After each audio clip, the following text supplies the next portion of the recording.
Welcome to Suman TV. నేను మీ Suman TV Nag. Kolkata ఇన్సిడెంట్కి సంబంధించి కొన్ని కీలక అంశాలు సిబిఐ ప్రశ్నల రూపంలో సంధించినట్లుగా తెలుస్తోంది. అది కూడా ఎక్స్ ప్రిన్సిపల్ సందీప్ ఘోష్ అతనికి సంబంధించినటువంటి వాటిల్లో. సో ఆ ప్రశ్నలు ఏంటి, ఇప్పటి వరకు ఉన్నటువంటి డెవలప్మెంట్ ఏంటి, కేసుకి సంబంధించింది. ఈరోజు మనతో పాటు హైకోర్టు అడ్వకేట్ రవీంద్రనాథ్ గారు ఉన్నారు. వారి మాటలో అడిగి తెలుసుకుందాం. Hello sir. హాయ్ అండి నాగరాజు గారు. సరే, ఇప్పటి వరకు కనుక డెవలప్మెంట్ మనం చూసుకుంటే అండి, సిబిఐ కూడా కొన్ని ప్రశ్నల వర్షం సంధించిందని చెప్పేసి తెలిసింది మనకి ఎక్స్ ప్రిన్సిపల్ సందీప్ ఘోష్ పై. ఆ ప్రశ్నలు ఏంటి అండ్ వాటికి సంబంధించినటువంటి డెవలప్మెంట్స్ ఏంటి? సందీప్ ఘోష్ గారి మీద Central Bureau of Investigation high court ఆధ్వర్యం మేరకు ఇద్దరు కలిసి ఒక క్వశ్చనర్ ఫామ్ తయారు చేశారు. అంటే బిఫోర్ గోయింగ్ టు ఈ పాలిగ్రాఫ్ టెస్ట్కి వెళ్ళే ముందే క్వశ్చనర్ ఫామ్ తయారు చేశారు. ఆ క్వశ్చనర్ ఫామ్ మీద ఆయనకి ఇంట్రాగేషన్ జరిగింది. ఇది ఆల్రెడీ 7 days నుంచి నడుస్తుంది. రకరకాల క్వశ్చన్స్. అయితే మనకి ఈ క్వశ్చన్స్ బయటికి ఎలా వచ్చి ఉండొచ్చు అంటే, వచ్చాయి బయట క్వశ్చన్స్ ఎలా వచ్చి ఉండొచ్చు మేము అనుకుంటాం. ఈరోజు హైకోర్టులో ఆయన గురించి కంప్లీట్గా సీల్డ్ ఫైల్ ఇచ్చారు.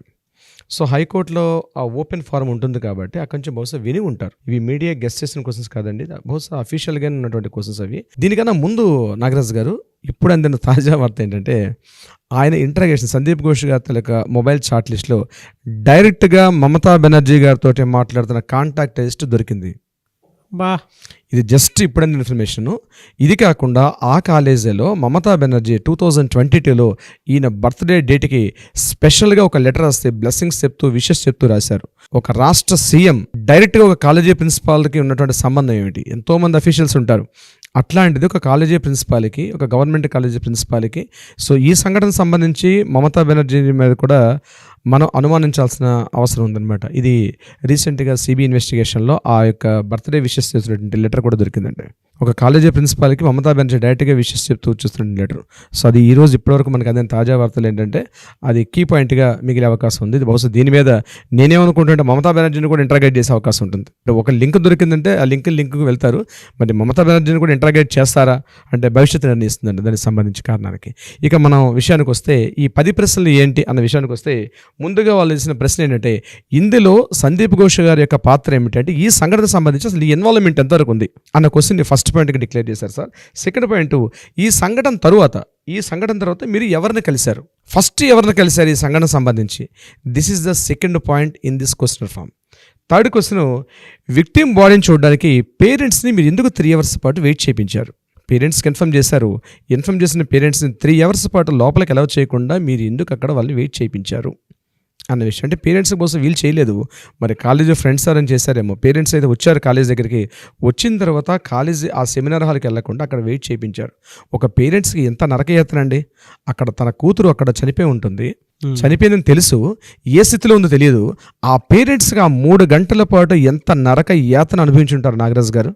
సో దాని విషయం మీద ఎందుకు మీరు వెయిట్ చేయించాల్సి వచ్చింది 3 గంటల పాటు అన్న విషయం కూడా థర్డ్ క్వశ్చన్గా డిక్లేర్ చేశారు. ఫోర్త్ పాయింట్ అంటే, అక్కడ క్రైమ్ సీన్ దగ్గరగానే, ఎక్కడైతే ఏ ప్రదేశం అయితే సంఘటనా స్థలం జరిగిందో, ఎక్కడైతే క్రైమ్ సీన్ జరిగిన ప్రదేశం ఉందో దాని దగ్గరగా ఉన్నటువంటి వాష్రూమ్ పక్కన కాంపౌండ్ వాల్, అది wall, just compound, it's not compound wall, it's a wall. ఒక సింక్ ఉంది అక్కడ, వాష్ బేసిన్ సింక్ ఉంది. దాన్ని ఇమీడియట్గా కొలాప్స్ చేసి పక్కనే కొత్తగా కన్స్ట్రక్షన్ స్టార్ట్ చేశారు. ఇది ఎందుకు మీరు ఎందుకు చేయాల్సి వచ్చింది? With in over night 9th జరిగింది, 10వ తారీఖు ఇమీడియట్గా మీరు యాక్షన్ తీసుకున్నారు. ఎందుకు చేశారు అన్న విషయం మీద అడిగారండి.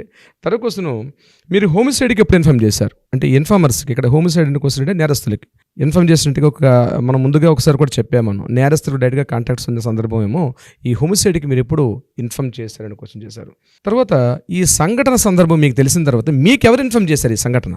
ఇక్కడ ఈ సెమినార్ హాల్లో ఈ మృతదేహం ఉన్నటువంటి ఈ విషయాన్ని మీకు ఎవరి ద్వారా తెలిసింది, ఏ పర్సన్ మీకు ఇన్ఫామ్ చేశారు అన్న విషయం కోసం జరిగిందండి. ఇకపోతే యాజ్ ఏ ప్రిన్సిపల్గా ఈ సంఘటన తర్వాత మీరు ఏమి మెజర్స్ తీసుకున్నారు అంటే, మీరు ఒక కాలేజీ ప్రిన్సిపాల్, మీకు ఆల్రెడీ లీగల్ కేసెస్ తెలుసు, మెడికల్ లీగల్ స్పెషల్ యాక్టే ఉంది. సో ఈ సంఘటన తర్వాత ఆ సంఘటనా స్థలాన్ని ఇమ్మీడియట్గా మీరు ప్రొటెక్ట్ చేయడం, లోకల్ పోలీసులకు ఇన్ఫార్మ్ చేయడం, అటువంటివి మీరు ఎందుకు ప్రికాషన్ తీసుకోకుండా మీరు ఏం చేశారు యాజ్ ఎ మెడికల్ లీగల్గా ఒక బాధ్యతాయుత స్థానంలో ఉంటూ మీరు ఏం చేశారు అన్న క్వశ్చన్ అడిగారండి. దాని తర్వాత ఎందుకు మీరు వెంటనే ఎఫ్ఐఆర్ చేయలేదు? దగ్గరగా ఉన్న తలా పోలీస్ స్టేషన్ పరిధిలోకి వస్తుంది ఈ ఆర్జీకర్ మెడికల్ కాలేజ్. మరి తలా పోలీస్ స్టేషన్కి ఇన్ఫార్మ్ చేసిన తర్వాత మీరు కంప్లైంట్ చేయగానే ఎందుకు దాన్ని ఎఫ్ఐఆర్గా నమోదు చేయలేదు? మిగిలిన విషయాలు మనకు తెలుసు, పోస్ట్ మార్టం అయిపోయిన తర్వాత అప్పుడు ఎఫ్ఐఆర్ నమోదు చేశారు.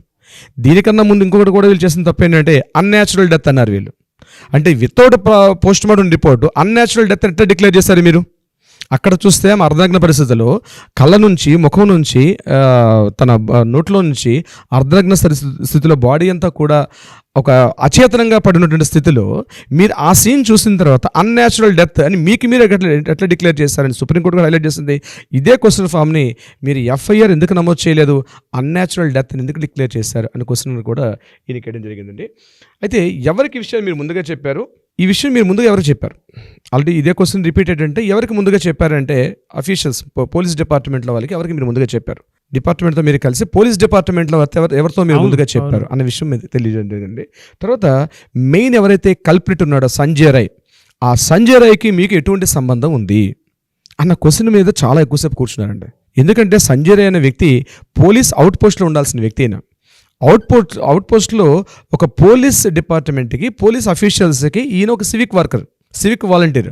అటువంటి సివిక్ వాలంటీర్ మీ కాలేజీ ప్రిన్సెస్లో లోపలికి వచ్చి ప్రతి వార్డు ప్రతి రూము ఇంక్లూడింగ్ ఎమర్జెన్సీ రూమ్తో సహా ఇంక్లూడింగ్ లేడీస్ హాస్టల్స్ దగ్గర వరకు కూడా ఈయనకి వెళ్ళే యాక్సెసిబిలిటీ ఎలా ఇచ్చారు, మీకు ఆయనకున్నటువంటి చనువు ఏంటి అన్న విషయం మీద క్లియర్గా లాస్ట్ అండ్ 9th క్వశ్చన్ చేయడం జరిగిందండి. ఇకపోతే ఈ సంఘటన జరిగిపోయిన తర్వాత మీకేమి ఇమీడియట్గా రిజిగ్నేషన్ చేసేసుకున్నారు, రిజైన్ చేశారు, మీ రిజైన్ లెటర్ని పంపించారు.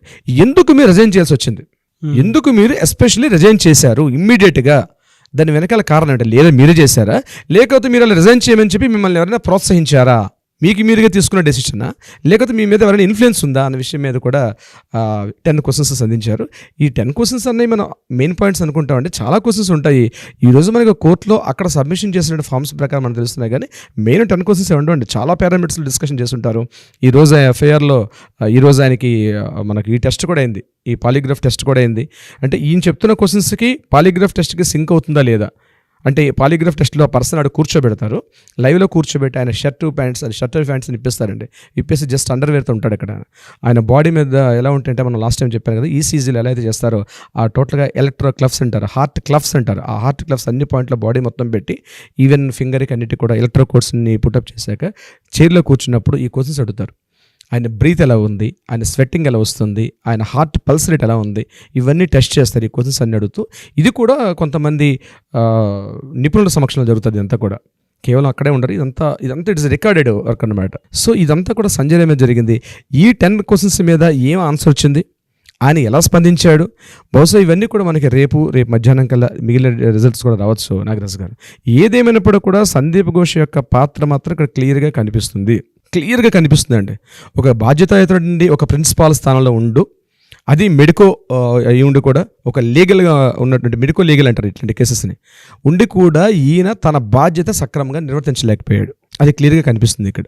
మీరు చెప్పినటువంటి విధానం ఉంది చూసారా, మీరు ఎంత ఓన్ చేసుకొని దీనికి ఎంత త్వరగా జస్టిస్ వస్తే బాగుంటుంది అనుకున్నటువంటి ఆలోచన, అంటే మనం చేసేటువంటి ప్రాసెస్లో మీకు ఇంకెంత బలంగా ఉంది అని చెప్పడానికి ప్రతి ఎమోషను ప్రతి మాట చాలా బలంగా చెప్తుంది sir. Thank you sir, thank you so much అండి. Thank you so much Nagaraj గారు.